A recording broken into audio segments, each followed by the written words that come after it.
दोस्तों नमस्कार। आइए आज के इस लेक्चर में हम भारत के संवैधानिक विकास पर चर्चा करें, जिसका तात्पर्य है कि भारत में संविधान का विकास किस तरीके से हुआ, किन चरणों में हुआ। मैं आपको बता दूं कि यह जो टॉपिक है यह भारतीय इतिहास और पॉलिटी दोनों में समान रूप से इम्पॉर्टेंट है। जब इतिहास में आप पढ़ते हैं तो आप मॉडर्न इंडिया में पढ़ते हैं, पॉलिटी में भी इसको पढ़ते हैं और दोनों ही विषयों में इससे संबंधित प्रश्न पूछे जाते हैं।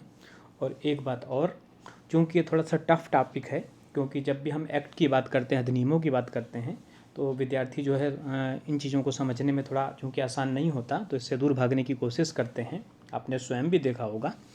मेरी कोशिश ये रहेगी कि मैं इनको आसान शब्दों में बताऊं, ताकि आप जो हैं सारे अधिनियमों को जिनसे मिल के बाद में फिर हमारा संविधान बना है उनको आप अच्छे से समझ सकें। तो आइए शुरुआत करते हैं। सबसे पहले हम ये जानें कि संविधान होता क्या है।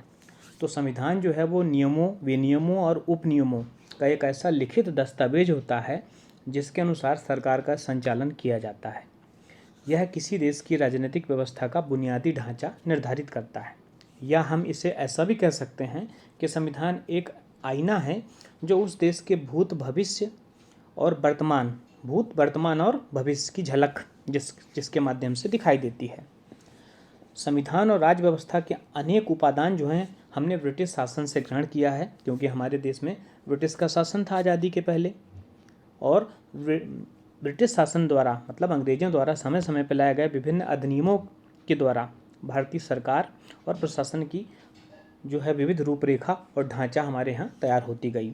आप जानते हैं कि हमारे यहाँ ईस्ट इंडिया कंपनी ने व्यापारिक काम शुरू किया और बाद में यहाँ युद्धों के उपरांत 1757 की प्लासी की लड़ाई और 1764 में बक्सर की लड़ाई के बाद ब्रिटिश ईस्ट इंडिया कंपनी का जो है बंगाल पर आधिपत्य हो गया और उसने अपने व्यापारिक कार्यों के साथ साथ यहाँ के प्रशासनिक कार्यों और राजनीतिक कार्यों को करना भी शुरू कर दिया। तभी से जो है एक संवैधानिक विकास किस तरीके से सरकार चलाए, मतलब शासन करना मतलब सरकार चलाना। जैसे सरकार चलाना शुरू किया तो यही तो संविधान है। सरकार के नियमों के जो है सरकार जो चलाई जाती है संविधान के नियमों के अनुसार ही चलाई जाती है। तो जब हम अपने देश में संवैधानिक विकास की बात करेंगे तो हमें दो पार्ट करने पड़ेंगे। पहला पार्ट क्या होगा, जब ब्रिटिश ईस्ट इंडिया कंपनी के अंतर्गत जो एक्ट या अधिनियम पारित किए गए हैं, जिनका शुरुआत कहाँ से होती है, 1773 के रेगुलेटिंग एक्ट से शुरू होती है और कहाँ तक जाता है ये 1853 के एक्ट तक। और दूसरा पार्ट क्या होगा, जब कंपनी का शासन समाप्त हो गया भारत में और भारत का शासन किसके अधीन हो गया, सीधे ब्रिटिश क्राउन के अधीन हो गया। और इसके बाद जो एक्ट बने इसकी शुरुआत कहाँ से होगी, 1858 के अधिनियम से शुरू होगी, ठीक है, जो कि 1935 और 1947 के अधिनियम तक जाएगा।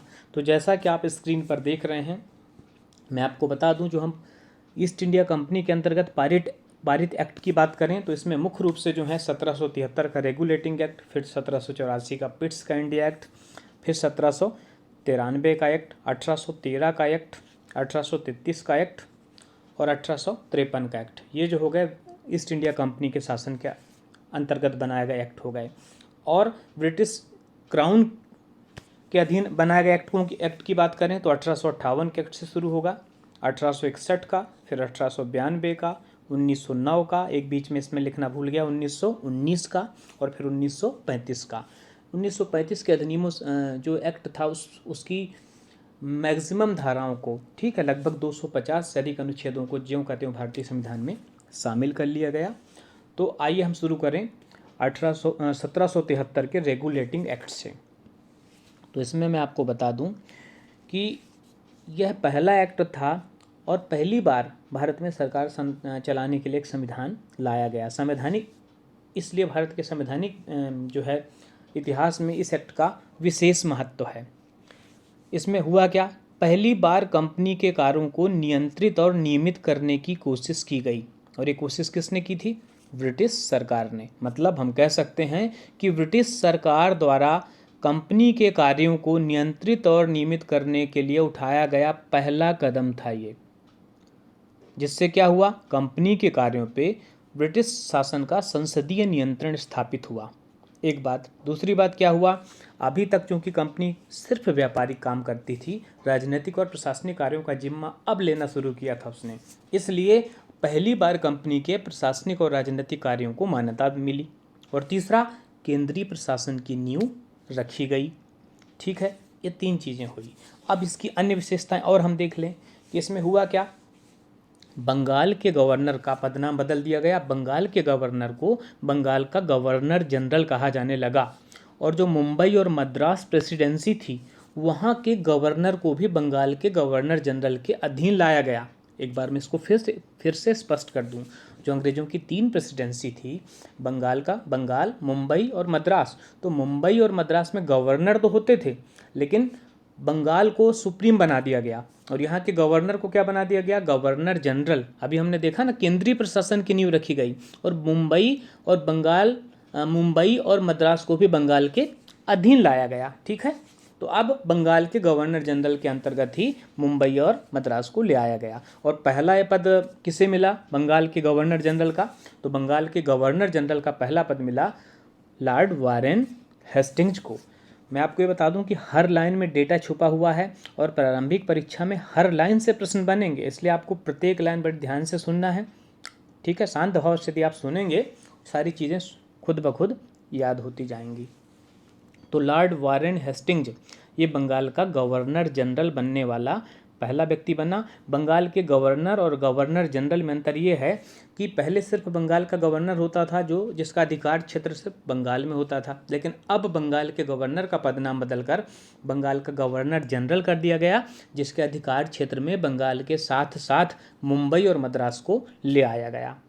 ठीक है, अब दूसरी बात करें तो अभी इसमें क्या हुआ कि कलकत्ता प्रेसिडेंसी है, बंगाल जिसको हम बोल रहे हैं, बंगाल प्रेसिडेंसी बोल लो आप, कलकत्ता या उसी को कलकत्ता प्रेसिडेंसी बोलो, उसमें सरकार कैसी चलती थी ये बात करें हम तो बंगाल प्रेसिडेंसी में गवर्नर जनरल और उसकी सहायता के लिए 4 सदस्यों वाली एक परिषद बनाई गई। ठीक है, गवर्नर जनरल और 4 सदस्यों की परिषद, और उसके नियंत्रण में सरकार चलती थी। ये दूसरी बात हो गई। तीसरी बात करें इस एक्ट की, तो इस एक्ट के अंतर्गत कलकत्ता में 1774 में एक उच्चतम न्यायालय सुप्रीम कोर्ट की स्थापना की गई।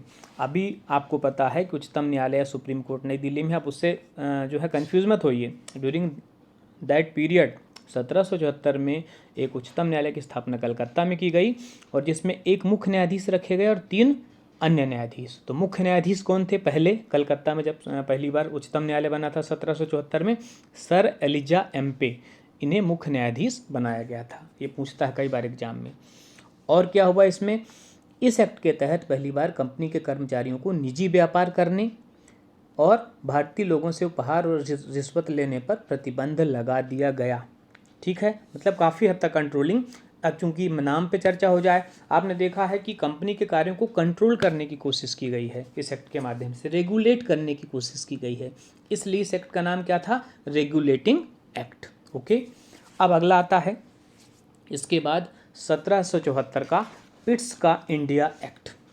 ठीक है, तो सबसे पहले मैं आपको बता दूं कि जैसे हम पिट्स का इंडिया एक्ट बोलते हैं, जो पिट्स जो थे, विलियम पिट, ये तत्कालीन ब्रिटिश प्रधानमंत्री थे, और चूंकि इन्होंने इस एक्ट को प्रस्तुत किया था, इसलिए इस एक्ट का नाम पिट्स का इंडिया एक्ट जो है, इनको इस नाम से जाना जाता है। अब इसकी मुख्य विशेषता ये थी कि जो अभी कंपनी के कार्यों के लिए कोर्ट ऑफ डायरेक्टर होते थे, है ना, कोर्ट ऑफ डायरेक्टर, ये सारे काम देखते थे कंपनी के, व्यापारिक कार्य भी, प्रशासनिक राजनीतिक कार्य भी, इस पिट्स के इंडिया एक्ट के द्वारा 2 अलग अलग भाग कर दिए गए। ठीक है, इसी को हम अप्रत्यक्ष रूप से दोहरा शासन भी कह सकते हैं, कि जो कंपनी के व्यापारिक कार्य थे वो कोर्ट ऑफ डायरेक्टर देखेंगे, और राजनीतिक मामलों के लिए कंपनी के कार्यों को देख रेख के लिए कंपनी में बोर्ड ऑफ कंट्रोल बनाया गया। 2 हो गए, एक हो गया व्यापारिक कार्यों के लिए कोर्ट ऑफ डायरेक्टर, और दूसरा राजनीतिक प्रशासनिक कामों के नियंत्रण के लिए क्या बनाया गया, बोर्ड ऑफ कंट्रोल। ये 2 पार्ट कर दिए गए। और इस एक्ट की एक और ख़ास बात थी, वो ये खास बात थी इसमें कि इसमें पहली बार गवर्नर जनरल की परिषद की सदस्य संख्या 4 से घटाकर 3 कर दी गई। ठीक है, अभी हमने पढ़ा था कि गवर्नर 4 जो परिषद थी 4 सदस्यों के माध्यम से शासन चलाएंगे, अब कितनी कर दी गई? 3 कर दी गई। अब हम अगला एक्ट पढ़ें 1773 का 1793 का एक्ट। तो इसमें कोई ख़ास बात नहीं है, छोटा सा था। इसमें इतनी भर याद रखिए कि जो अभी हमने चर्चा की कि जो नया बना ना कोर्ट ऑफ कंट्रोल, तो 2 बन गए, बोर्ड ऑफ कंट्रोल और कोर्ट ऑफ डायरेक्टर। तो कोर्ट ऑफ डायरेक्टर तो यही थे, जो बोर्ड ऑफ कंट्रोल बना उसके सदस्यों को भी वेतन जो है वो भारतीय राजस्व में से देने की बात की गई। ओके, पिट्स के इंडिया एक्ट के बारे में एक बार और बता दूं मैं कि इसी एक्ट के विरोध में जो तत्कालीन गवर्नर जनरल थे लॉर्ड वारेन हेस्टिंग्स, उन्होंने इस्तीफा देकर वहाँ लंदन चले गए थे। क्यों? क्योंकि उनके कार्यों पर चूँकि अप्रत्यक्ष रूप से अधिकारों में कमी की गई थी। तो अभी तक हमने 1773 का रेगुलेटिंग एक्ट, 1784 का पिट्स का इंडिया एक्ट और 1773 का चार्टर अधिनियम देखा। ठीक है, अब हम देख रहे हैं 1813 का चार्टर अधिनियम। तो 1813 का चार्टर अधिनियम की मुख्य विशेषता ये है कि अब ये बोला गया कि कंपनी के अधिकार को सीमित समय के लिए रखा गया था, टाइम बार था। तो कंपनी के अधिकार पत्र को 20 वर्ष के लिए बढ़ा दिया गया 1813 के चार्टर एक्ट के द्वारा, पहली बात। दूसरी बात, कंपनी को भारत के साथ व्यापार करने का एकाधिकार छीन लिया गया। ठीक है, अभी तक क्या था, भारत के साथ व्यापार जो है सिर्फ कंपनी ही करेगी बोले, अब नहीं, अब कंपनी के एकाधिकार को छीन लिया गया और कुछ सीमाओं के अधीन सभी ब्रिटिश नागरिक भारत के साथ व्यापार कर सकते थे। तीसरी खास चीज़, कंपनी के व्यापारिक एकाधिकार को समाप्त कर दिया गया 2 चीज़ें छोड़ के। एक तो पूर्वी देश और चीन के साथ व्यापार जारी रखा गया और दूसरा चाय के व्यापार को 20 वर्षों के लिए एकाधिकार दिया गया। 2 चीज़ें देखिए, एक बार बता दूं मैं आपको। कंपनी के व्यापारिक कार्यों को समाप्त किया गया, सिर्फ 2 चीज़ें बरकरार रखी गई। एक तो चीन और पूर्वी देशों के साथ व्यापार और दूसरा चाय का व्यापार, ये अगले 20 वर्षों के लिए जारी रखा गया। एक और ख़ास बात इस एक्ट की, इसके पहले जो है ईसाई पादरी भारत आने की आज्ञा नहीं थी इस एक्ट के पहले, लेकिन इस एक्ट के तहत ईसाई पादरियों को भारत आने की अनुमति मिल गई। यहीं से जो है ईसाई धर्म का प्रचार प्रसार शुरू हुआ। अब अगला एक्ट है 1833 का चार्टर अधिनियम। तो इसमें सबसे पहले वही जो वहाँ 1813 में 20 वर्षों के लिए जो चाय और चीन के साथ पूर्वी देशों के साथ व्यापार की बात की गई थी वो भी समाप्त हो गया। अब कंपनी का व्यापारिक अधिकार पूर्णतः समाप्त। ठीक है, अब कंपनी जो है वो ब्रिटिश शासन की ओर से भारत में, उस कंपनी का काम जो है वो शासन करना रह गया। कंपनी का जो मेन उद्देश्य जो जिसके लिए कंपनी बनी थी व्यापार के लिए, वो 1833 के बाद कंपनी का व्यापार का काम समाप्त। अब वो मूलतः या पूर्णतः राजनीतिक प्रशासनिक बॉडी रह गई और इसी समय पदनाम भी बदला। अभी तक क्या था, बंगाल का गवर्नर जनरल, अब पदनाम बदलकर इस एक्ट के तहत बंगाल के गवर्नर जनरल से बदलकर उसको क्या कर दिया, भारत का गवर्नर जनरल, भारत का गवर्नर जनरल। और ये पद सबसे पहले किसको मिला, लॉर्ड विलियम बेंटिंग को। ठीक है, अब इसके बाद हम आगे बात करें तो इसी में ये एक चीज़ और ख़ास बात हुई कि बम्बई और मद्रास की परिषदों की विधि निर्माण की शक्तियों को वापस ले लिया गया। अब विधि निर्माण कौन करेगा, सिर्फ भारत का गवर्नर जनरल की हैसियत से पूरा एक साथ विधि पूरी बनाई जाएगी। फिर एक और ख़ास बात कि पहली बार विधिक परामर्श के लिए गवर्नर जनरल की परिषद में एक विधि सदस्य के रूप में चौथे सदस्य, 3 सदस्य थे ना अभी तक, तो चौथे सदस्य के रूप में विधि सदस्य को जो है शामिल किया गया। ठीक है, और क्या खास बात रही इसमें कि इसमें भारत में दास प्रथा को विधि विरुद्ध घोषित किया गया और आगे फर्दर 1843 में फिर इसका अनुमूलन कर दिया गया। विधि सदस्य की बात की गई, अभी हमने जैसे ही किया था चौथे सदस्य के रूप में, उसी समय अब तुरंत आपको याद आ जाए कि कानूनों के वर्गीकरण के लिए विधि आयोग की स्थापना की गई और लॉर्ड मैकाले को प्रथम विधि आयोग का अध्यक्ष बनाया गया, या यूं कह सकते हैं कि लॉर्ड मैकाले की अध्यक्षता में प्रथम विधि आयोग का गठन किया गया।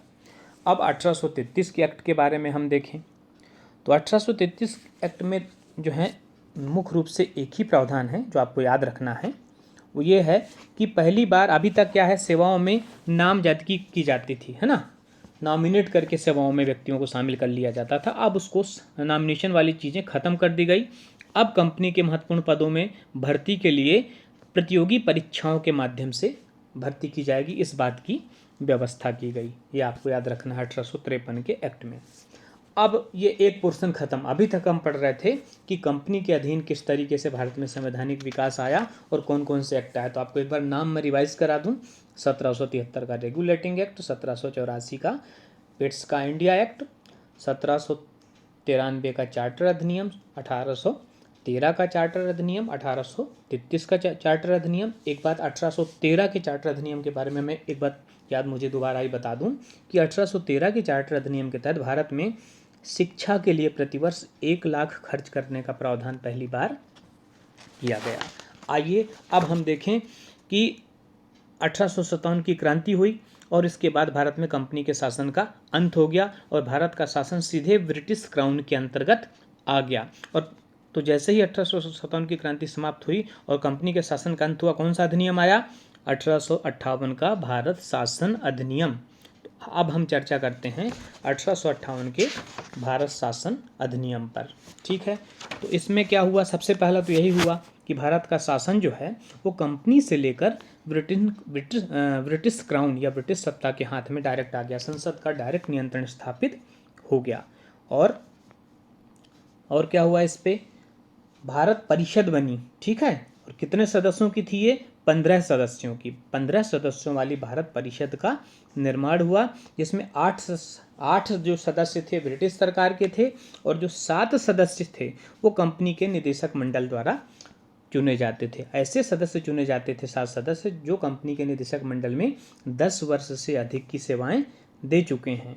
और ब्रिटिश कैबिनेट में एक भारत मंत्री या भारत सचिव का पद सृजित किया गया। ठीक है, वह मुख्य रूप से भारत के कार्यों के लिए ब्रिटिश संसद के प्रति उत्तरदायी होता था। तीसरा, यहाँ जो गवर्नर जनरल था उसके पदनाम में परिवर्तन कर दिया गया। अब गवर्नर जनरल को क्या कहा जाने लगा? वायसराय। ठीक है, अब 2 पद हो गए। एक इंडिया में जो है वो ब्रिटिश शासन का हेड कौन हो गया? वायसराय। और ब्रिटिश संसद में कौन हो गया? भारत सचिव या भारत मंत्री। तो जो यहाँ के वायसराय होते थे वो भारत सचिव या भारत मंत्री के प्रति उत्तरदायी होते थे।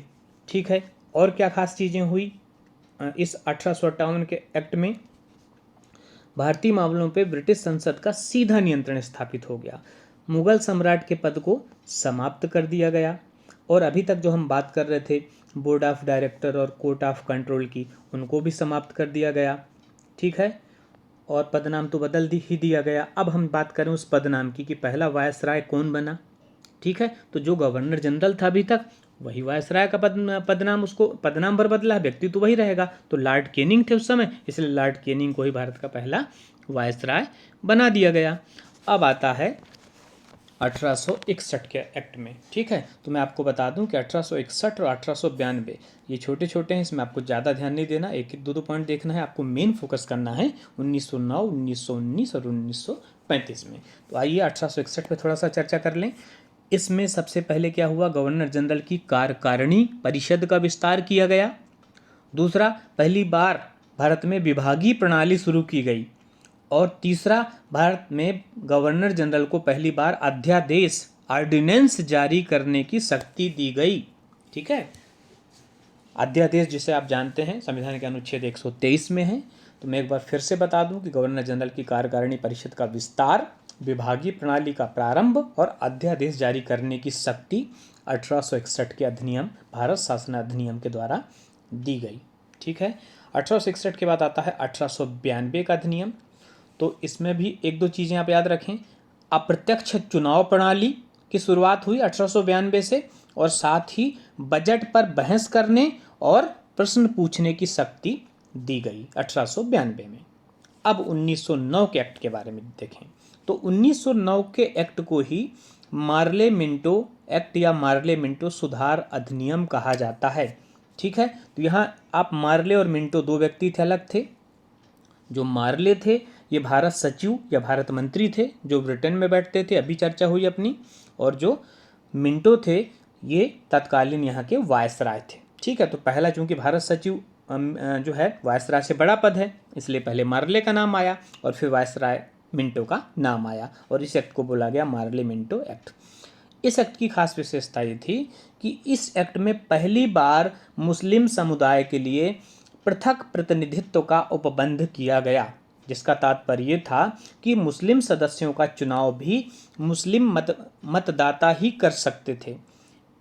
यही जो है, यही इस अधिनियम की यही जो धारा है, यह भारत में सांप्रदायिकता के विकास में सहायक हुई। मतलब भारत में सांप्रदायिकता को वैधानिकता प्रदान की गई। ठीक है, इसलिए मिंटो को सांप्रदायिक निर्वाचन का जनक या सांप्रदायिक निर्वाचन का प्रतिनिधि कहा जाता है, जिसकी परिणति क्या हुई, भारत विभाजन के रूप में भारत और पाकिस्तान अलग अलग जो हुए, उसका जो बीज बोए गए वो इसी एक्ट के माध्यम से बोए गए। और क्या खास बात थी इसमें, तो बजट में वाद विवाद करने और प्रश्न पूछने और पूरक प्रश्न पूछने की बात जहाँ तक है बजट में, वो तो हमने 1892 में देख लिया था। 1909 में उसको बढ़ा के क्या किया गया, पूरक प्रश्न पूछने की और मत देने की शक्ति दी गई। एक खास बात और है जो प्रारंभिक परीक्षाओं में कई बार पूछा जाता है। 1909 के अधिनियम के तहत सत्येंद्र प्रसाद सिन्हा वायसराय की कार्यकारिणी परिषद के प्रथम भारतीय सदस्य बने और उनको किस रूप में नियुक्त किया गया, विधि सदस्य के रूप में नियुक्त किया गया। ठीक है, अब हम बात करें 1919 के अधिनियम में। तो 1919 का जो भारत शासन अधिनियम है, इसे मॉन्टेग्यू चेम्सफोर्ड एक्ट भी कहा जाता है, मॉन्टेग्यू चेम्सफोर्ड सुधार अधिनियम भी कहा जाता है। और ये भी यही है, जो मॉन्टेग्यू था वो कौन थे, भारत सचिव, और चेम्सफोर्ड ये वायसराय। ठीक है, तो आपको याद, यदि इस तरीके से प्रश्न कई बार इनडायरेक्टली पूछ लेता है घुमा के कि 1919 के अधिनियम के तहत भारत में वायसराय कौन थे, तो चेम्सफोर्ड थे। भारत सचिव कौन थे, तो मॉन्टेग्यू थे। अब इस अधिनियम की विशेषताएं क्या है। पहली विशेषता यह है कि केंद्र में द्विसदनात्मक विधायिका की स्थापना की गई। जैसे हम जान रहे हैं कि आज भारत में जो केंद्र में है दो सदन है, लोकसभा और राज्यसभा। तो इसमें इसकी शुरुआत कब हुई, 1919 के अधिनियम में, लेकिन नाम अलग थे।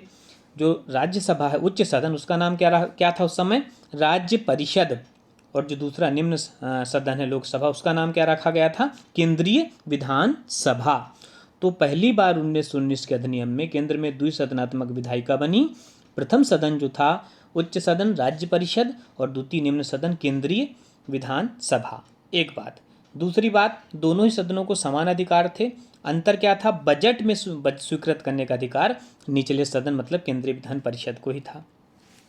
इस अधिनियम की दूसरी विशेषता क्या है, प्रांतों में द्वैध शासन का प्रवर्तन किया गया। द्वैध शासन का प्रवर्तन कहाँ, सिर्फ प्रांतों में, केंद्र में नहीं। 1935 के अधिनियम में हम देखेंगे कि प्रांतों से अलग करके केंद्र में किया गया। अभी किस में किया गया शुरुआत, प्रांतों में। और द्वैध शासन के जनक किसको कहा जाता है, लियोनस कर्टियस को। अब आइए जाने ये द्वैध शासन क्या है। तो द्वैध शासन में क्या होता था, प्रांतीय विषयों को दो भागों में बांट दिया जाता था, एक आरक्षित और दूसरा हस्तांतरित। जो आरक्षित विषय थे मुख्य, जैसे वित्त है, भूमि कर है, अकाल है, न्याय है, पुलिस है, सिंचाई है, कारखाना है, ठीक है, इनका प्रशासन जो है वो गवर्नर जनरल जो है, ये गवर्नर जनरल ना बोले, हम प्रांतों की बात कर रहे हैं तो गवर्नर की बात करेंगे, गवर्नर और उसकी कार्यकारी परिषद के माध्यम से होता था। ठीक है, जो आरक्षित रिजर्व विषय होते थे उनका प्रशासन कौन करता था, गवर्नर अपनी कार्यकारी परिषद के माध्यम से करता था। जबकि जो हस्तांतरित विषय थे, इसमें कौन कौन से शामिल थे, शिक्षा, पुस्तकालय, स्थानीय स्वशासन, चिकित्सा, सार्वजनिक निर्माण, आबकारी, उद्योग, इनका प्रशासन जो है वो करता था गवर्नर ही करता था, लेकिन विधान परिषद के प्रति उत्तरदायी जो मंत्री थे उनकी सहायता से होता था। ठीक है, अब बात आती है इसके कुछ अन्य प्रावधान, और एक और खास प्रावधान है इसमें। खास प्रावधान यह था कि इस अधिनियम के तहत पहली बार भारत में लोक सेवा आयोग, पब्लिक सर्विस कमीशन के गठन की बात की गई थी, लेकिन बना कब, बाद में 1926 में ली आयोग की सिफारिश पर भारत में केंद्रीय लोक सेवा आयोग का गठन किया गया। ठीक, अब एक चीज और जो सबसे ज़्यादा इम्पोर्टेंट है इसमें, किसमें, 1919 के भारत शासन अधिनियम में। वो ये कि उस समय इंग्लैंड का प्रधानमंत्री लॉर्ड जॉर्ज था जब ये भारत शासन अधिनियम आया था, और इस एक्ट के तहत, जिसको हम मॉन्टेग्यू चेम्सफोर्ड एक्ट भी कह रहे हैं, भारत में पहली बार महिलाओं को वोट देने का अधिकार मिला। अब हम देखते हैं 1935 का भारत शासन अधिनियम। तो 1935 का भारत शासन अधिनियम के पहले हम बता दें कि भारत में आपको पता है कि यहाँ पर साइमन आयोग आया था, साइमन कमीशन, जिसका विरोध भी हुआ था काफ़ी मात्रा में। बाद में सारी यहाँ की घटनाओं का अध्ययन करने के पश्चात वो गया और उसने जो रिपोर्ट प्रस्तुत की, उसी रिपोर्ट को 1935 के अधिनियम में शामिल किया गया। ठीक है, और ये सबसे बड़ा एक्ट था। 321 अनुच्छेद थे, 10 अनुसूचियाँ थी, और बाद में जब भारत का संविधान बना तो मैक्सिमम अनुच्छेद इस एक्ट से ही लिए गए। इस एक्ट की खास हम चीज़ें देखें तो अखिल भारतीय संघ की स्थापना की गई, जो 11 ब्रिटिश प्रांतों से मिलकर बना था। प्रांतों को स्वायत्तता दे दी गई। अभी आपने देखा था ना 1919 में प्रांतों में द्वैत शासन लगाया गया था, आरक्षित और हस्तांतरित विषयों के माध्यम से। अब प्रांतों को स्वायत्तता दे दी गई और द्वैत शासन की स्थापना कहाँ कर दी गई? केंद्र में, सेंट्रल में केंद्र जो है द्वैत शासन की स्थापना की गई। एक संघीय न्यायालय की स्थापना की गई, लेकिन उसकी अपील जो है वो लंदन की प्रिवी काउंसिल में होती थी। ब्रिटिश संसद की सर्वोच्चता स्थापित की गई, भारत परिषद का अंत कर दिया गया, और जो सांप्रदायिकता है उसका विस्तार कर दिया गया। कैसे? अब जैसा आप देख रहे हैं कि जो दलित वर्ग है, महिलाएं हैं, मजदूर वर्ग हैं, यहाँ तक सांप्रदायिकता का विस्तार कर दिया गया। वर्मा म्यांमा को भारत से अलग कर दिया गया, ठीक है, और मताधिकार में और विस्तार किया गया। तो ये है 1935 के अधिनियम की विशेषताएं। अब 1947 का अधिनियम है, हालांकि ये संवैधानिक विकास की दृष्टि से उतना इम्पोर्टेंट नहीं है, लेकिन जान लेते हैं थोड़ा सा कि 4 जुलाई 1947 को ये प्रस्तावित किया गया था और 18 जुलाई को ये स्वीकृत हुआ। ये छोटा सा अधिनियम था, 20 धाराएं थी मात्र, जिसमें 2 देश 2 अधिराज्य बनाए गए थे, भारत और पाकिस्तान। और जो दोनों की जो संविधान सभा थी उनको अंतरिम संसद के तौर पे परिवर्तित कर दिया गया था, जब तक जो है संविधान निर्माण नहीं हो जाता और बाद में चुनकर सरकार नहीं बन जाती, मतलब जब तक संसद का गठन नहीं हो जाता तब तक ये सरकार के तौर पे काम करती रहेंगी, ऐसी व्यवस्था की गई थी। अगले वीडियो में हमें देखेंगे कि कैबिनेट मिशन के आधार पे जब चुनाव हुए, फिर इसके बाद संविधान सभा जो बनी, और फिर संविधान सभा में अलग अलग समितियों का निर्माण हुआ, फिर प्रारूप समिति बनी, और किस तरीके से वाचन हुए संविधान के, और अंततः संविधान का निर्माण हुआ। तो संविधान निर्माण की बात जो है हम अगले वीडियो में करेंगे। धन्यवाद।